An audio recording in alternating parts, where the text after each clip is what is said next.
Kenny here with Gardening Simplified. It's November 15th and we're running a little bit behind, but we're going to do something with this corn that we've harvested.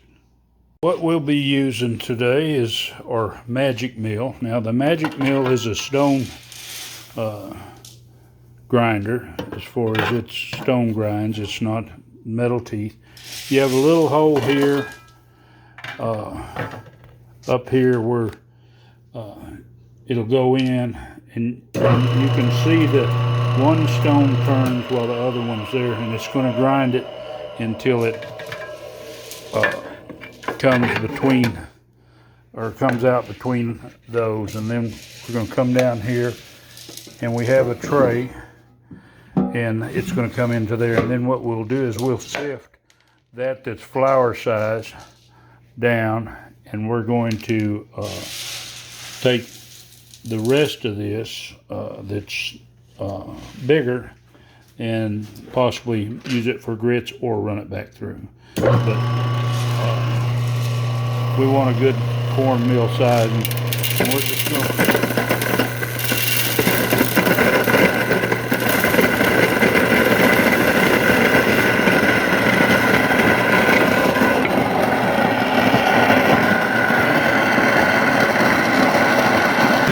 I had to give a little pause there. Now we've pretty much ground that up through its first round, and you can see you have a lot of it is perfect cornmeal. There are some bigger pieces that might be in there, and once we get a sieve and we size it down, then we'll separate it as far as for cornmeal or for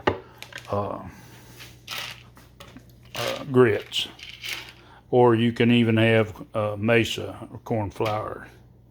We've got some of our batch run here. We've got a nice cornmeal. Now we've sifted, and we can re-sift these, and we can have grits, and then we can take the bigger stuff and run it back through.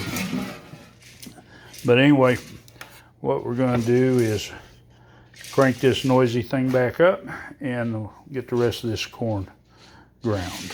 And there we have it. We have almost a quart of corn grits. Nice texture. We've got a couple bags here. We've got about a little over 4.5 pounds of cornmeal.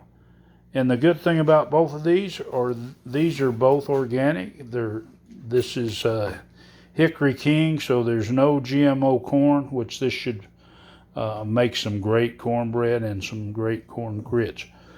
Now, this might seem to a lot of trouble to some of you, and for us this year, the corn crop was pretty low. We had a water issue as far as getting enough water, stressing the corn too much, a lot of worms, stuff like that. And that's all something that happens. But the whole thing about this is if you're going to be self-sufficient, then there's certain things that you need to try to be able to do. And granted, all you can't, you don't have enough room to grow enough corn for what you consume. And maybe you don't have the equipment as far as to grind it, but there's always somewhere that it can be ground.